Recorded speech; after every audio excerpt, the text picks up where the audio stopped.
Hey everyone, what up? Matt Kaiser here. Well, here it is, the long-awaited reveal for Star Ocean 6, The Divine Force. A way to wrap up my Star Ocean arc for this channel.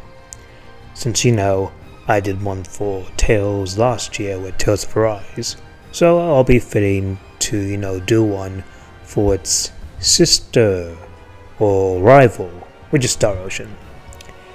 Now, Star Ocean 6 The Divine Force is an action RPG made by Giant Ace and published by Square Enix, with Kentaro Awakawa serving as director and Shingo Mukaitoki, I'm sorry if I butchered that name so badly, as the producer. This game, from the PS description, serves to celebrate the series' 25th anniversary, as well as for Star Ocean to make a comeback after the poor reception of 2016's Star Ocean 5, Integrity and Faithlessness. This game released for 27th October 2022, which was a year after its initial announcement. With a lot riding on this for both the series and the company, did this game make that comeback? Well, grab your Duma and prepare for takeoff as we head straight into Star Ocean 6, The Divine Force. So the Divine Force takes place after the events of Integrity and Faithlessness and before till the end of time. We follow Raymond Lawrence, who is a hotshot captain of the merchant vessel named the Aegis, where he and his crew are returning back to their home planet for gold after a more successful operation. It's then they are suddenly attacked by the Astoria, a highly advanced battleship from the Pan-Galactic Federation. With little to no choice, Raymond and his friends decide to evacuate the abandoned ship, with them crash landing on an underdeveloped planet named Aster 4. With his crew being separated, Raymond then encounters two of the friendly planet locals, one being Leticia Osirius, who is the crown princess of Osirius, and Albert Bergholm, who serves as his loyal retainer, as well as her devoted knight.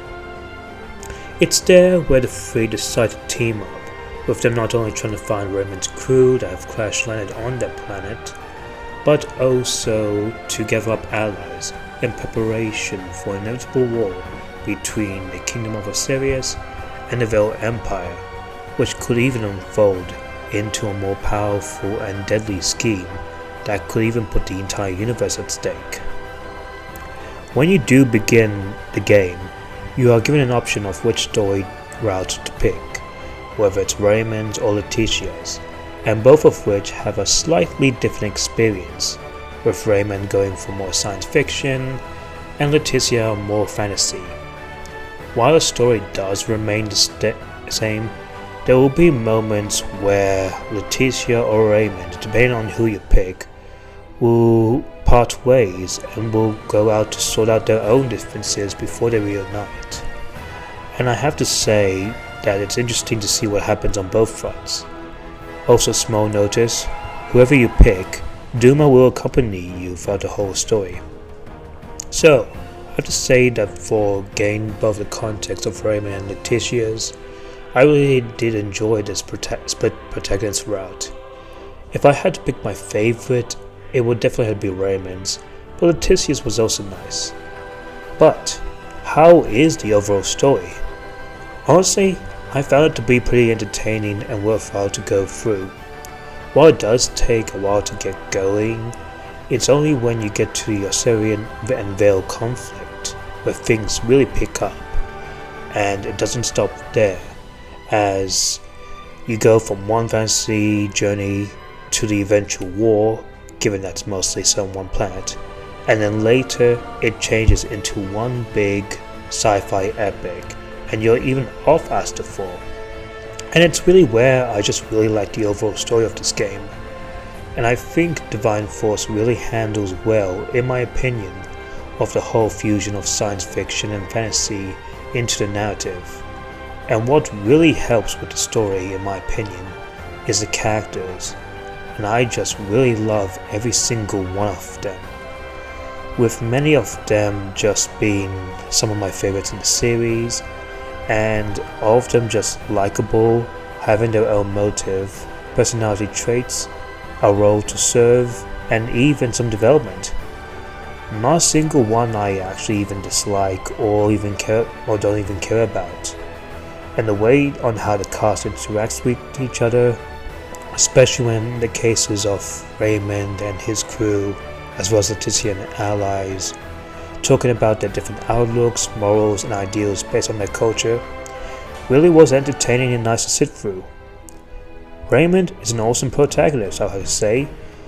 Yes, you can, slander about his mullet and how the way he looks, but honestly, he's actually pretty cool. He's also very sassy, but also respectful and caring. And Leticia is wonderful, being more naive, kind, but also jumpy and curious on knowing about how Raymond and his friends operate differently compared to hers. The voice acting alone really sold me on this, with Mark Retton and Daniel Judovitz respectively voicing Raymond and Leticia. They both nailed their characteristics and mannerisms in that regard. I have to say, the whole voice cast for this game is actually superb, with many like Max Milterman as Albert, Erika Limbeck as Elena, Susie Yang as Nina, and Keith Silverstein as Midas, just to name a few. The side characters are also even a fun bunch as well, though when it comes to the actual villains, I'll have to be honest, I'm a bit mixed on them. There are some that I do find compelling, interesting, and entertaining, but there are some that just do feel straight up evil and a bit underutilized, despite the potential they have been given. I'll say right now that the villains that stood out to me were the variants, being Gaston, Valange, and Lola. These three aliens from a distant world, aiding the enemy of Leticia's faction, and were even to will to pass, powerful technology to them, and become more of an ongoing threat. But they also have a clear motive of why they're committing such actions. So yeah, I do think once we get to the whole conflict and the sci-fi bit, the story does flow well, even if the whole ending does drag the side a bit. Now we move on from the story to the visuals of this game, and it's where things start to go a bit wrong. But hey, let's just go with the positives first before we do the complaining, shall we? So, the environments, I would say, for this game are just really starting to look at, and easily are some of the best in the whole series, with all the towns, vistas, and large areas like Lacasse region, Weald, as well as Nilbelth and the Kingdom of Sirius, as well as even some of the later areas when you're off Astapor, are just really beautiful and a sight to behold. And I would say the skybox in particular just looks incredible. Character designs are also pretty neat, being done by the same person who did the character designers for Star Ocean 5. But now, just when it translates to the character models in game, yeah. To be fair, to be honest, I wouldn't say that they look bad as many would point out, and I like the majority of them, with some being Leticia, Albert, Elena, Theo, Mario, Alkia, and JJ, as well as the variants. It's just when they stand or even talk, it's just a bit off-putting, and very, as many people would say, dull-like. There are a couple of animations that do liven things up, but sometimes characters would stand idle and just do a reaction, and it's not as seamless, and it just feels like the characters, just like the people who made this game, would just press the button to make the characters instantly react without any sense of cohesion. The overall art design for this is something that Tri-Ace has stuck with ever since Star Ocean 4.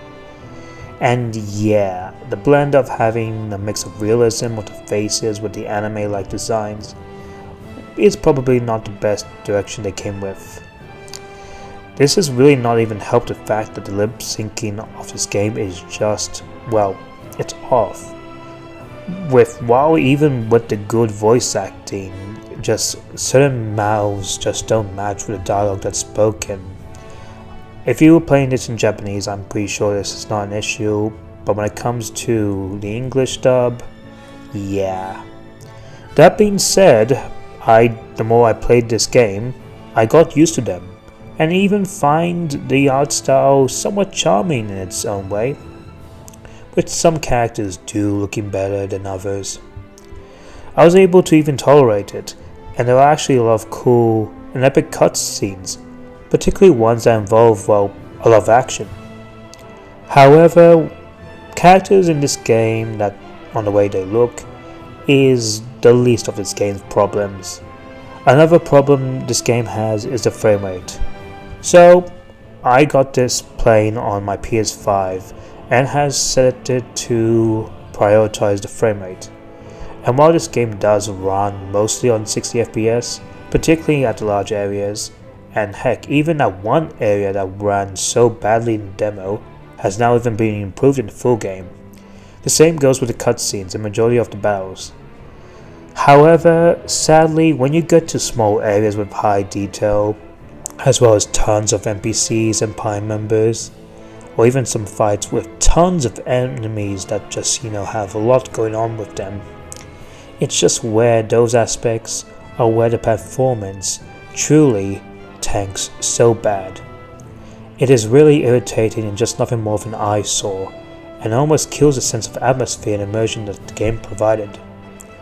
Given that this is the PS5 version played on said platform, you'd think that they would optimize it very well, especially since they did improve it upon the demo. And from my end, it does seem to be a recurring thing of Square's more recent budget titles, like Stranger of Paradise, Final Fantasy Origin, and Valkyrie Elysium, where they both have shoddy frame drops that are noticeably so bad, it really makes me question if they just didn't have the time to fully optimize it upon release, and they just had to patch it later. Another gripe, of course, that I'm pretty sure many are talking about, is the UI size, where it's just, oh my god, it's just so damn tiny. Look at this. It's so small that, honest to god, you're better off using a magnifying glass or have to squint your eyes to see what's going on. Especially when there's pop-up tutorials and all that stuff, and you can barely see it. Hopefully, with the performance issues and, well, with this, they do at least have the bother to, patch it up. There are also some other technical aspects that just do let the side down, and while I was able to tolerate it as I just, progressed later on in the game, I do imagine some would not tolerate it, and honestly, I wouldn't even blame them. Star Ocean 6 is a real-time action RPG with being able to control 4 party members, and just like in the other series, being able to have real-time action combat, and just like with Star Ocean 5, you're able to go through battles more seamlessly now. However, the combat is actually a bit more different.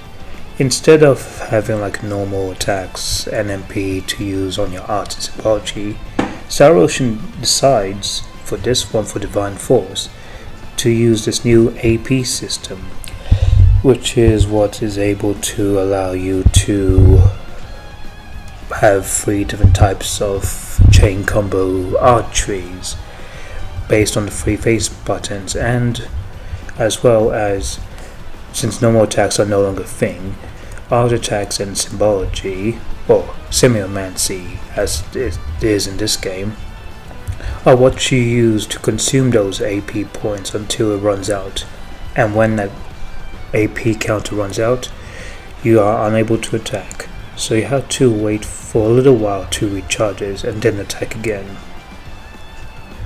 At first, it's a bit jarring, especially for the first few minutes, but once you get to Duma, things do liven up, as this sentient AI robot thing is able to introduced a new mechanic called Vanguard Assault.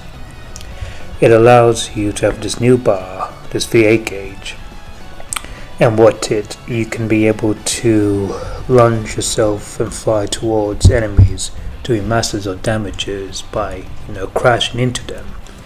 But there's also the blindside mechanic from Star Ocean 4. But in this, when you use a Vanguard Assault and charge towards an enemy that is, targeting you, thanks to, of course, the aggression radar with those yellow dots telling which enemies are coming to attack you and how many they are, if you just move the direction of the thumbstick at the last second, it has the enemy off guard and completely stun-locked, thus being blindsided. It allows you to deal more and more damage and combo them for a while. Not only that, but there are also other things, like having a perfect dodge which will restore your Vanguard Assault meter, as well as other things like having Vatting, which is your special super move, where each of the characters will have unique special moves after you do a lot of damage to enemies. It's almost like a Mystic Art thing, but some of them do have things for support rather than offense. Another thing they also have is this S3 cage, which allows you to release Duma to not only make your party and yourself less flinchy, but also reduce the damage. But being able to use Vatine and also Vanguard Assault is the cost for it, and you can switch between them. There are also things like stop mode, which allows you to, of course, pause the action and allow you to switch through targets, allies, change different strategies, and use items. Though using items using stop mode is not an ideal situation, I say. And the thing is, with these chain combos, there's two different ways to activate them. One is by pressing the face button, to do one full-on combo, and one is to hold, so you can just do one action. And the thing is, you don't always have to use arts in your chain combos, as you can also use your passive skills, and as well as even your items, especially when it's useful, as using items using the chain combos is way more faster and effective. And the thing is that this game has tons of characters, all of them unique to each other, especially characters like Nina here, who's more of a white mage healer and can't really attack. And I have to say, overall, this combat is really, really fun. Adding things like having, an option like a skill tree to, gain new skills rather than buying, skill books from nearby towns to acquire new skills, but also using that SP to boost current skills, and also just, customizing them to your own leisure. It makes the combat, in my opinion, very much in-depth, but also very fun. And, as I say, this even rivals even The Last Hope in terms of good combat for a Star Ocean game, even great combat. And I have to say that the combat is really good. However, there are some things that do hold it a bit back. One of which is that while dealing with enemies on mob fights are pretty easy, some of the bosses can be a bit too tough and a bit too irritating and hit like a brick. And just some of them weren't really well designed, to the point that some of them can be easily blindsided and stun-locked to your heart's content, while others just really can't until, the halfway point till you get to finally take them down. And some of the bosses in general are just annoying, like this bird one and the giant worm. There are a few bosses, I would say, that really do, complement this battle system, but I think it's very far few, to be honest. There's also another annoying thing in terms of gameplay, and that's the whole equipment thing, where if certain characters would leave your party for a while and not come back, when they do come back, their accessories been removed. But it turns out that there's now recently a patch which removes that, which completely negates that option and fixes it, meaning that accessories that were once removed will now stay with your party even if they leave you. So I'm glad that patch has fixed out that, as well as the fact that they've apparently improved a lot of things like the AI, like with Nina, and the whole bird boss thing with the weak points. So yeah, overall, aside from that and some problems with the AI a bit, I have to say that Star Ocean 6's combat is also very, very good. And it's not just about combat that's the main meat of this game. There's also the exploration, and how to say, exploration is pretty awesome. Using Duma to fly and zip around these large, huge maps, collecting Duma points and using Duma's scan to finding, items, treasure chests, these bunnies, all that stuff. It's really addicting, and it does become itself a collectathon. Not only that, but I have to say that you can also even improve Duma's skills by collecting those Duma points. So yeah, there's a lot to be fun having with this open world, even if it's a little bit empty when you try to look really hard to find some monsters lurking around. But overall, yeah, aside from some issues, I'll say the combat in Star Ocean 6 is absolutely awesome. And now we get to the music, and just like with other Star Ocean games in the series, this game's soundtrack is, of course, composed by none other than Motoi Sakuraba himself. And just like with Tales of Arise and Valkyrie Elysium, he does do a pretty good job with the soundtrack for Star Ocean 6, even if some of them may fade into the background. But overall, I say it's a very good soundtrack. A lot of the towns and villages are so relaxing, and the battle themes and boss themes are truly epic. If I had to pick which one is my favorite, I'll have to go with, say, Raymond for battle theme, but Leticia for boss theme. And I just love the variety he goes through, with some of them, having like these high orchestral, like pure orchestral instruments and choirs to, to suit the fantasy vibes that Letitia's route goes to, as well as the high energetic sci-fi stuff that really just, suits Raymond's side as very well, just so much better. And of course, just like with most of my reviews, I will play a few tracks to see what I'm on about.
Now, what does this game have in terms of content?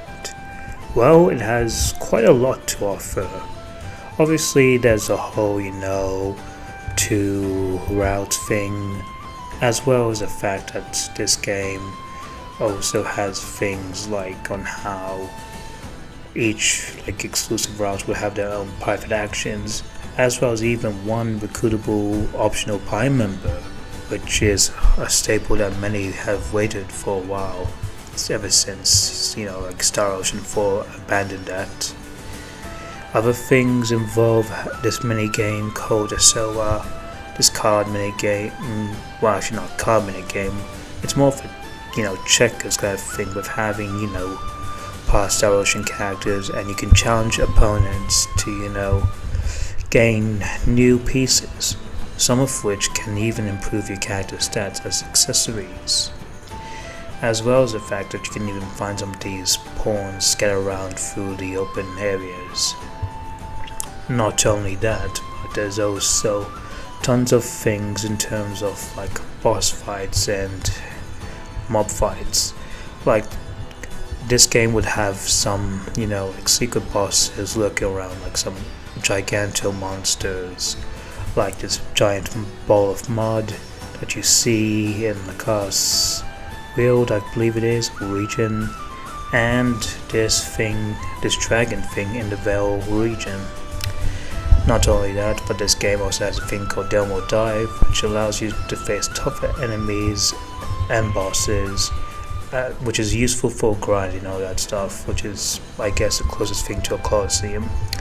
And once you beat the game, you will get 2 post-game dungeons, which will face against tough enemies and tough bosses, all that stuff, to get to the ultimate super bosses. And anyone who has played a Tri-Ace game will know who those bosses in particular are in Star Ocean Divine Force. There's of course also the side quests and all that stuff, but those side quests are just not really too special at all. Overall, I'll just say that there's a lot to enjoy in this game. For my playthrough, I did beat Rayman's Silent Galaxy around 36 hours, and Letitia's on Universe in 40 hours. And not only that, but if you beat the game on Universe difficulty, you'll be able to unlock Chaos difficulty, which is the very hardest difficulty. Though sadly, there's no new game plus at the moment. And if you happen to play, both sides and do everything all at once, you'll likely get about 100 hours of enjoyment from this game, even if some bits do feel a bit repetitive. And thus, we head to the conclusion of this review.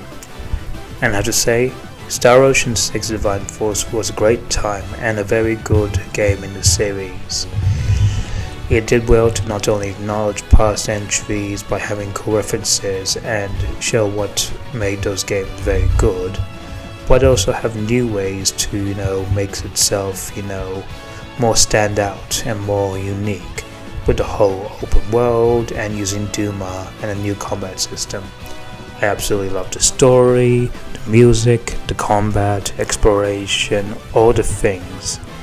And while yes, it has some flaws, especially due to technical issues and some odd design decisions, which thankfully at the time of this video, they'll likely get resolved with the next patch this game would likely have.